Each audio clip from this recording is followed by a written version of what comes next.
मित्रों, आपने महिलाओं के यौन उत्पीड़न, दहेज प्रताड़ना और मारपीट के ऐसे बहुत से मामलों के बारे में सुना होगा जिसमें महिलाओं को शादी के बाद प्रताड़ित किया जाता है।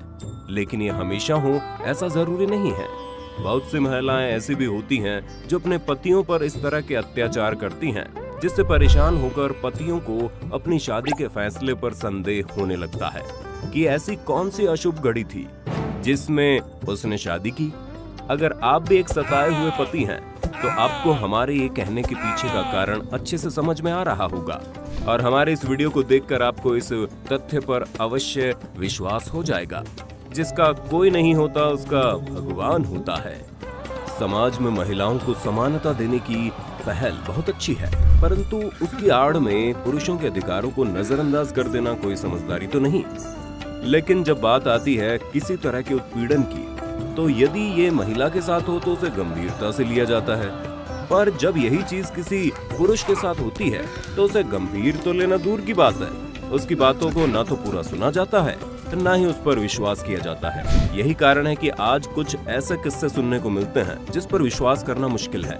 ऐसा नहीं है कि ऐसा कोई कानून नहीं है जिसके तहत ऐसी पत्नियों को सजा दी जा सके, पर जिन पतियों के साथ न्याय करने में कानून असफल रहता है, गरुड़ पुराण के अनुसार उसको दूसरे लोक में न्याय जरूर मिलता है। अब आप भी सोच रहे होंगे कि ऐसी कौन सी सजाएं हैं जिसके जरिए पतियों पर अत्याचार करने वाली पत्नियों को दंड दिया जाता है।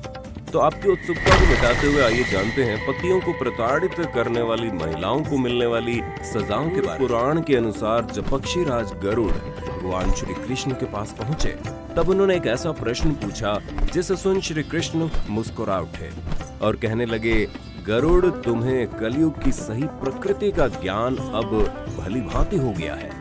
यदि तुम इस प्रश्न का उत्तर सुनना चाहते हो तो मैं तुम्हें जरूर बताऊंगा।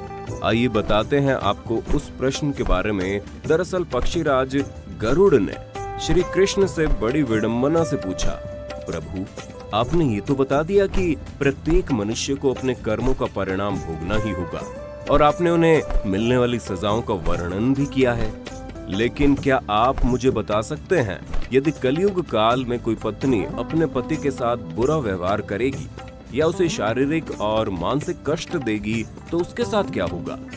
दूसरे लोक में आने के बाद क्या उनके लिए कोई भी दंड निश्चित किया गया है? तत्पश्चात गरुड़ महाराज की विडंबना को दूर करते हुए श्री कृष्ण ने बोला, गरुड़, तुम्हारा प्रश्न बिल्कुल सही है, क्योंकि ऐसा होना संभव है। कलयुग एक ऐसा काल है जिसमें कुछ भी हो सकता है, लेकिन जिसे पहले पुरुष प्रधान समाज की उपाधि दी जाएगी, उसी समाज में उसके ऊपर हो रहे अत्याचारों पर ना तो कोई आवाज उठाएगा, ना उसके अधिकारों की मांग कोई करेगा।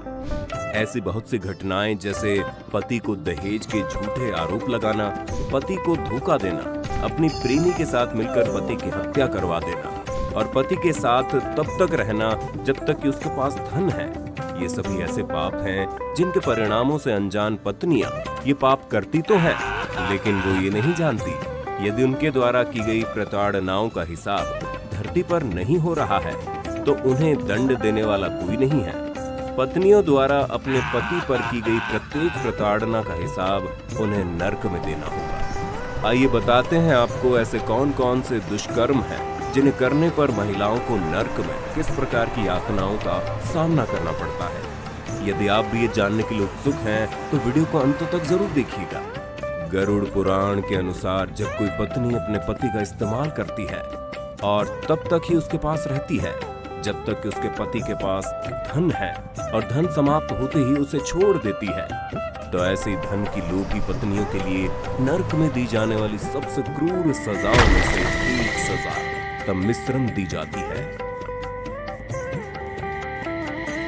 जिसमें उस आत्मा पर लोहे की पट्टियों और मुद्दरों से तब तक प्रहार किया जाता है जब तक उस आत्मा के मुख से खून न निकल जाए और वो बेहोश न हो जाए। इसके अलावा इसी से मिलता जुलता एक और पाप जो कि पत्नी के पति के प्रति धोखे से जुड़ा है, जैसे कि यदि कोई पत्नी अपने पति को दहेज मांगने के झूठे आरोप में फंसाती है और उससे पैसे निकलवाने की कोशिश करती है या उसे उसकी आर्थिक स्थिति खराब होने के कारण छोड़ देती है, तो ऐसे कृत्यों को गरुड़ पुराण में संदिग्ध पाप समझा गया है, जिसके लिए भी एक दंड निश्चित किया गया है।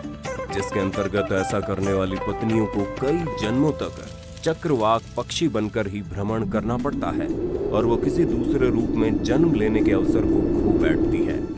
जैसे कि आप सब जानते ही हैं कि हिंदू धर्म में विवाहित स्त्रियों के पतिव्रता होने की बात कही जाती है।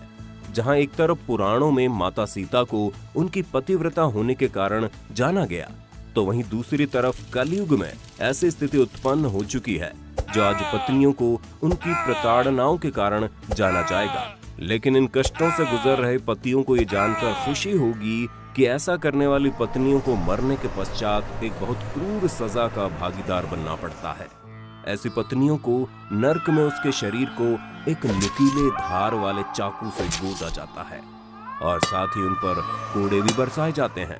इस सजा के भागीदार पापी को मिलने वाला ये दंड असिता पत्रम कहलाता है। इसके अलावा आपने ये भी सुना या अनुभव किया होगा कि बहुत बार आपको प्यार में धोखा मिल जाता है। यदि ये धोखा महिलाओं द्वारा किया गया है तो आपको बता दे, इसके लिए भी श्री कृष्ण ने गरुड़ पुराण में एक दंड के बारे में बताया है। ऐसा करने वाली महिलाओं को नरक में जानवर समझा जाता है और मल मूत्र भरे कुएं में डाल दिया जाता है। इसके अलावा आपने महिलाओं के साथ दुष्कर्म और यौन उत्पीड़न के बारे में सुना होगा, लेकिन आपको बता दें, बलात्कार जैसा संदिग्ध पाप जरूरी नहीं सिर्फ महिलाओं के साथ हो। इस पीड़ा का सामना पुरुषों को भी करना पड़ता है। उन्हें भी उतना ही दर्द होता है जितना किसी महिला को होता होगा। इसलिए समझना कि मर्द को दर्द नहीं होता कहीं से कहीं तक अनुकूल नहीं है। और ऐसे घिनौने पाप के लिए भी गरुड़ पुराण में एक दंड का निर्धारण किया गया है। जो महिलाएं पुरुषों के साथ उनकी इच्छा के विरुद्ध संबंध बनाने की कोशिश करती है या उन्हें संभोग के लिए विवश करती है, तो ये पुरुषों के साथ शारीरिक और मानसिक दोनों तरह के शोषण में गिना जाएगा और इसके पापी को दंड स्वरूप नरक में मृत्यु के बाद मूत्र, रक्त, बलगम, जहरीले कीड़े और जानवरों के बीच सजा भुगतान के लिए छोड़ दिया जाता है। इतना ही नहीं, इससे जुड़ी एक और सजा के बारे में गरुड़ पुराण में बताया गया है। जो भी महिला पुरुष को संभोग के लिए मजबूर करती है तो ऐसी महिलाओं को मृत्यु के उपरांत यमदूतों द्वारा वीर्य की नदी में फेंक दिया जाता है, जहां उस आत्मा को अपनी भूख मिटाने के लिए वीर्य का ही सेवन करना पड़ता है। यदि आप समाचार देखते या पढ़ते हैं तो आपने बहुत बार ऐसी घटनाओं के बारे में सुना या देखा होगा। एक पत्नी ने पति के खाने या चाय में जहर डालकर मार दिया। कलयुग काल में ऐसा होना कोई बड़ी बात नहीं है। आए दिन ऐसी घटनाएं घटती रहती हैं, जहां एक पत्नी अपने पति से छुटकारा पाने के लिए प्रेमी के साथ मिलकर पति को जान से मारने की कोशिश करती है। उनका ये सोचना कि वो ऐसा करके अपना जीवन खुशी से व्यतीत कर लेंगे, तो उनका ये सोचना बिल्कुल गलत है। भले ही वो ये पाप करके धरती पर बच जाएं, पर मृत्यु के बाद उन्हें इस कृत्य का भुगतान करना ही होगा। तो ऐसी महिलाओं के लिए नरक में बहुत ही दर्दनाक दंड का प्रबंध किया गया है, जिसके चलते उन्हें नरक में मृत्यु के बाद हजारों कुत्तों से कटवाया जाता है। इसके अलावा जो पत्नी अपने पति की हत्या करती है या करवाती है तो उसे नरक में खून की नदी में फेंक दिया जाता है। ये नदी कोई साधारण नदी नहीं होती, बल्कि मगरमच्छ, बाघ और सांप जैसे जानलेवा और खूंखार जानवरों से भरी एक भयावह नदी है, जिसमें किसी भी आत्मा के लिए दंड स्वरूप भेजना बहुत ही कष्टकारी होता है। इसके अलावा ऐसा ही एक और तथ्य पति की मृत्यु से जुड़ा है, जिसका वर्णन श्री कृष्ण द्वारा गरुड़ पुराण में किया गया। सीधे शब्दों में कहे कि यदि कोई पत्नी अपने पति की हत्या के लिए प्रत्यक्ष या अप्रत्यक्ष रूप से जिम्मेदार है, उसको नरक में एक ऐसी सजा भोगनी पड़ती है जिसे सुनकर आपका भी दिल दहल जाएगा। इस पाप की भागीदार आत्माओं को नरक में सैकड़ों सालों तक गर्म रेत पर चलना पड़ता है और इतना ही नहीं, उसे इसके पश्चात गर्म लोहे से बांध दिया जाता है और उसके हाथों और पैरों में कीलें ठोक दी जाती है। तो ये थी मित्रों ऐसी सजाएं जो किसी भी पति को प्रताड़ित करने वाली महिलाओं को पुराणों के अनुसार मृत्यु के उपरांत दी जाती है। आज हम स्त्री और पुरुष को एक ही पैमाने से नापने की बात करते हैं, वहीं दूसरी तरफ एक ही बात को ज्यादा महत्व देने लगते हैं, सिर्फ इसी कारण क्योंकि वो एक स्त्री है। तो मित्रों, यदि आप भी एक प्रताड़ित पति हैं या अपनी पत्नी द्वारा किए गए अत्याचारों से तंग आ गए हैं, तो हमारी ये वीडियो जरूर देखिए और हो सके तो अपनी पत्नी को जरूर दिखाना, ताकि शायद ये वीडियो देखकर आपकी पत्नी के मन में मृत्यु के बाद मिलने वाली इन सजाओं का डर पैदा हो जाए और आपके साथ उनके व्यवहार में कोई परिवर्तन आ जाए। इसी के साथ हम आपसे विदा लेते हैं। और आपको हमारी ये वीडियो कैसी लगी नीचे कमेंट करके जरूर बताइए। और हाँ, हमारे चैनल द डिवाइन टेल्स को लाइक और सब्सक्राइब करना ना भूलें।